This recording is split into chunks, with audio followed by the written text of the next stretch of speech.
last time we saw how an antiderivative for a function is just another function whose derivative is that first function. So it's basically going backwards from taking the derivative.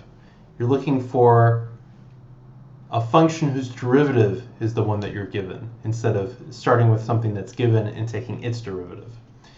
So, in other words, capital F is an antiderivative of little f if capital F prime of x is equal to little f of x. And then we saw that any two antiderivatives are related to each other by a constant. So if you have two different antiderivatives of little f, they have to just be related to each other by an additive constant. So one antiderivative will equal the other antiderivative plus 7 or some other number. So next we're going to introduce a concept called the indefinite integral.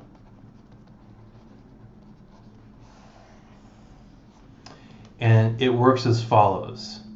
So we say the integral of f of x dx is equal to capital F of x plus c. So this is another way of saying that capital F is an antiderivative for little f of x. So what does this notation mean? So the integral of f of x dx represents the entire family of antiderivatives.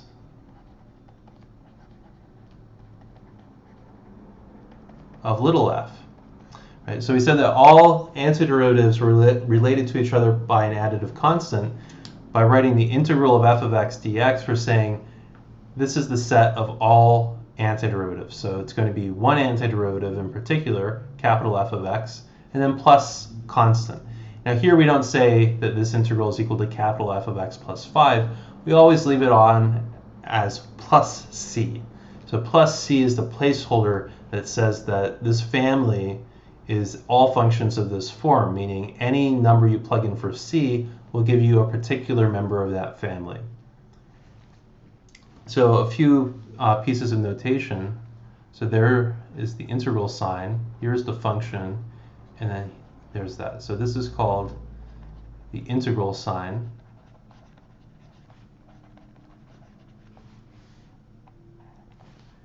Now the function that you plug in here has a name. It's called the integrand.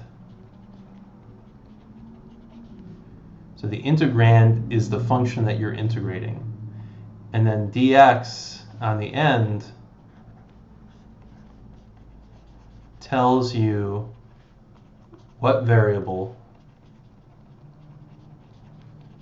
you are integrating with respect to. So it's an integral with respect to x. So in other words, it's telling you and reminding you what the independent variable's name is. Right? So for example, we can say the integral of 2x dx, and that's going to be equal x squared plus c. So all this means is 2x is basically our f of x. Dx reminds us that the independent variable is x. And when we say the integral of 2x dx, we're saying what is the family of antiderivatives. So the family of antiderivatives here is just x squared plus c. And then that's how it works for basically any other example as well. This basically returns the entire family of antiderivatives. Now, in our next chapter, we're going to look at something called a definite integral. Remember, this is an indefinite integral. The definite integral will be an integral between two particular x values. So we'll start at one x value and stop at the next x value. And we'll see how that works.